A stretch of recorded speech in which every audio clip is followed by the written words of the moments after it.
belum boleh sidang, dan saya akui itu merupakan sebuah proses pendidikan bagaimana anak-anak kita bukan hanya tahu tentang kata dan kalimat, tapi bisa berkomunikasi dan bisa menyampaikan sebuah argumentasi di tengah-tengah masyarakat yang penuh dengan persaingan ini.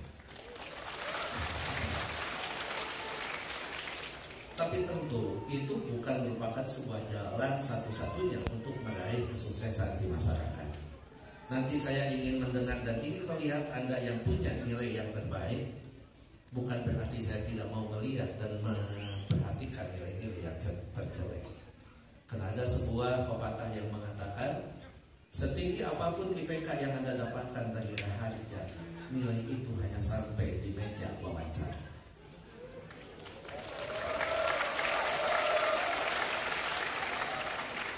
Dan kalau saya mengatakan seperti ini kemudian Anda tepuk tangan, maka saya punya persepsi ini banyak nilai yang rendah di Raharja. Tetapi tentu, walaupun nilai yang rendah, maka hari ini bukan kiamat. Walaupun kita punya nilai tinggi, itu bukan satu-satunya jalan kesuksesan. Bagi kita yang dihadapkan pada sebuah persaingan global, orang yang akan mampu menentukan masa depan bukan hanya punya kemampuan daya saing yang tinggi dengan kemampuan yang ada, tetapi harus dibangun dengan sebuah karakter yang sempurna sebagai manusia Indonesia yang berkualitas. Itu artinya setinggi apapun ilmu yang Anda dapatkan pada hari ini, jangan pernah merasa lebih tinggi, karena langit pun yang sudah tinggi tidak pernah merasa paling tinggi, karena di atas langit masih ada langit. Pada saat Anda IPK masih rendah, dan saya lihat masih ada yang 2 koma, saya ingin tahun-tahun ke depan tidak ada lagi angka-angka itu. Iya, kenapa? Satu, saya tidak ingin bahwa angka-angka itu menunjukkan bahwa Anda kurang mampu, tetapi jangan-jangan dosen-dosen Anda begitu sangat ideal dalam menentukan penilaian. Ya. Kenapa?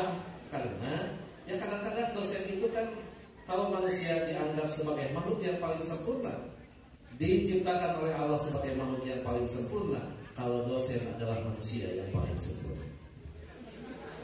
Dengan kesempurnaan dosen kadang-kadang melebihi kekuasaan Allah. Allah itu tidak pernah menguji manusia yang tidak sesuai dengan kemampuan.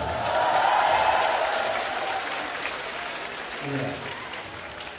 Hanya dosen yang bisa menguji kemampuan manusia, kemampuannya.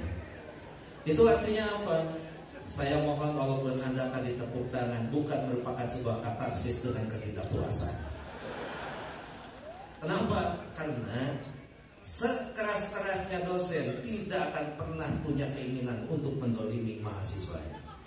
Tapi apapun yang dilakukan oleh dosen demi masa depan Anda yang cemerlang, yang pada akhirnya memberikan sebuah kebanggaan pada Raharja. Oleh karena itu pada kesempatan ini sudah selayaknya pada saat Anda memiliki rasa syukur dengan tamatnya, selesainya Anda mengikuti kuliah di Raharja, maka rasa syukur itu harus dikembangkan dengan sebuah keinginan, tidak cukup puas dengan apa yang kita dapat hari ini.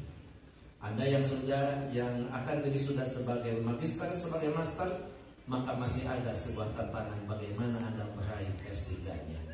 Bagi Anda yang sekarang S1, bagaimana meraih master, dan saya doakan kembali ke kampus Raharja sebagai seorang dosen untuk Raharja. Nah, kalau itu tidak ada yang amin, berarti tidak ada yang mau jadi dosen. Yang ketiga, bagi Anda yang diploma, jangan pernah puas dengan diploma. Kenapa? Saya selalu menuntut seperti itu, karena dalam kehidupan manusia gelar bukan segala-galanya, tetapi ilmu yang akan menjaga Anda.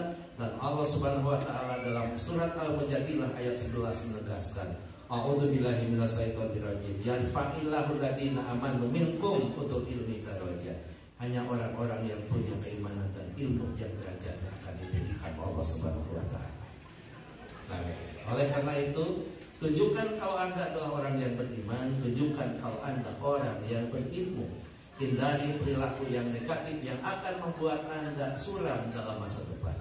Setinggi-tingginya kriteria yang ditentukan oleh dosen, pada saat nilai Anda belum mencapai kriteria, maka Anda boleh remedial.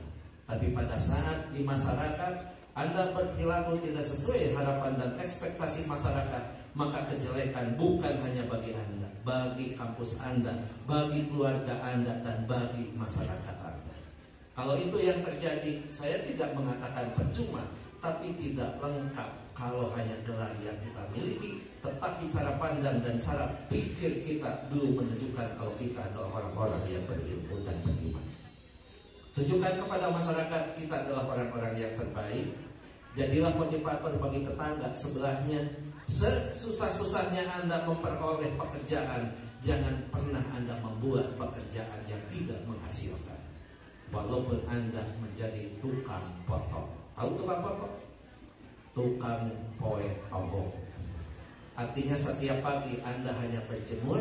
Pada saat tetangga melihat Anda dengan ketidakmampuan memperoleh pekerjaan, maka orang akan mengatakan, ngapain kuliah, tetangga kita kerjaannya hanya berjemur. Untung di Tangerang ini tidak ada istilah nganggur. Di Indonesia itu tidak ada istilah pengangguran. Secara definitif bukan formasi pekerjaan yang tidak ada, tetapi kita sebagai alumni tidak mampu memenuhi tuntutan kompetensi. Ini yang perlu kita pertimbangkan. Tapi yang namanya